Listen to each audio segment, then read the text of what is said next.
Right, this is part two of meeting her. And yeah, what I said on part one, walking up that hill, should we go from? Yeah. And just feeling that love, man, that I've never experienced in my life. And, she slept at mine, I slept at hers. She would come skiing. My parents did like to go skiing, so I would go from the age of like 3 till I think I was 18, going on 19 when I stopped.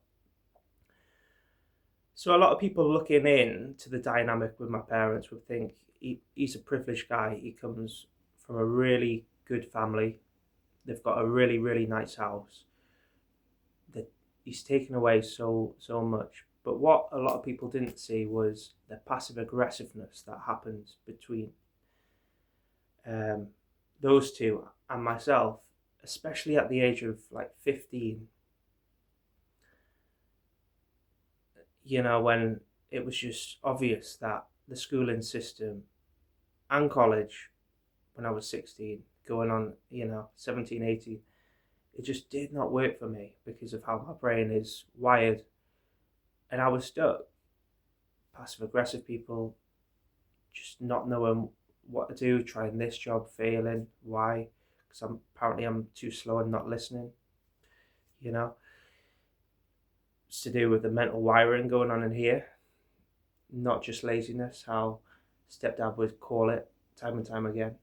But yeah, Emily was the biggest escape ever, and she gave me purpose. She gave me love. She gave me meaning to this empty existence of life, this crossroads of being, you know, transitioning from one era to college to trying to fit in with society.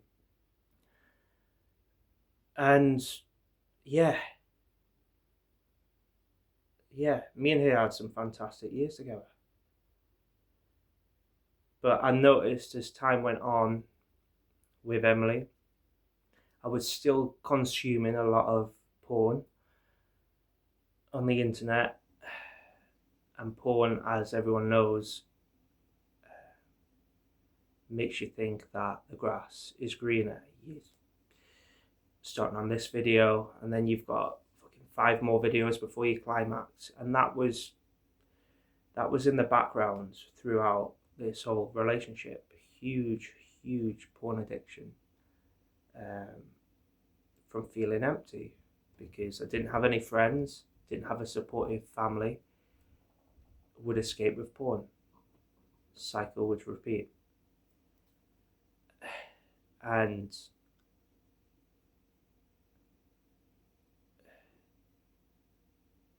yeah, because I was autistic, especially after the first year with them, like the second year, I remember I would stay at her house and live with her and her family, really. And when everyone went to work, it was just me on my own in this empty house. And some people might think, okay, what's wrong with that? But it used to eat me alive because deep down I knew that I couldn't fit in. I couldn't get a normal job. Every time I would try to work, I would last about 6 months, and then I would get fired. And it was so degrading. I remember one of my last jobs, after having boss after boss say to me, "I'm sorry, we're gonna have to let you go because of this reason, that reason. Too slow, not listening."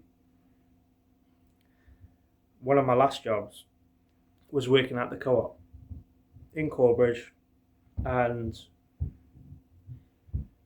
oh man, I got such a bollocking. I think they were really quite abusive. If you looked at it now, and if there was cameras on, I really would have taken them to court. It was just a nasty, nasty boss getting in my face, yelling at me, not firing at me, but really just making it aware that I need to either do this job or face the consequences. Like how a headmaster would really sort of intimidated, probably be counted as abuse in this day and age. She was just really trying to humiliate, belittle, and everything. So I remember going back on the till and just saying to my friends at the time, my colleague, I've got to get something out of my car. I think it was like my inhaler. I'm a bit chesty. Got in my car, left, and then I was just like, I am not doing this job. So like every time everyone went out at Emily's and I was left alone, it would eat me alive, that feeling of you do not fit into this society. You didn't even fit into school. You never had any friends. Your parents have always belittled you to some degree, even though there was good times, they would really just belittle me. And I would just get bullied constantly, and it would just eat me alive. And then I would escape with porn and go through the cycle, beating one out, feeling good for about a few hours, and then just the emptiness would again creep in. And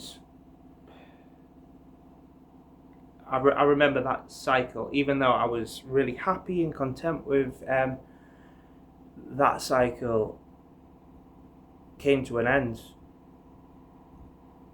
What basically happened was just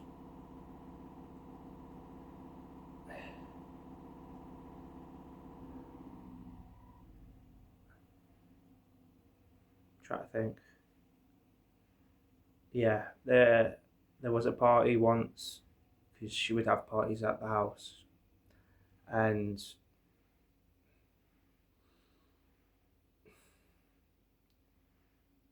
yeah, I did something stupid that night. I'm not gonna just say that I was drunk, because I knew for a fact what I was doing.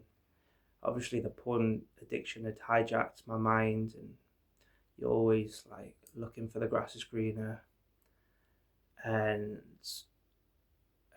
in the other room was one of my good friends, Amy, with another woman, Alice, having a threesome with her partner. And I could hear them moaning, grinding on each other in the other room.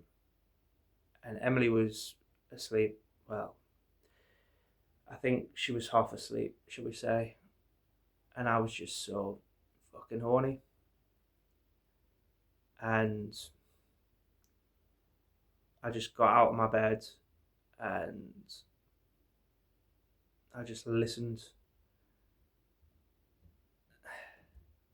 to the couple having sex, because as porn does, and I shouldn't even blame it on porn, but as porn convinces you that the person you're with is not enough and there's always better. And I remember listening, and then they came out and saw me there, probably with a massive fucking hard on. Emily was asleep. I wasn't even thinking at that point. And I felt just guilty. I was like, what am I fucking doing? Why am I not just in bed with my girlfriend? Why am I just getting out of my bed and like listening to these people have sex?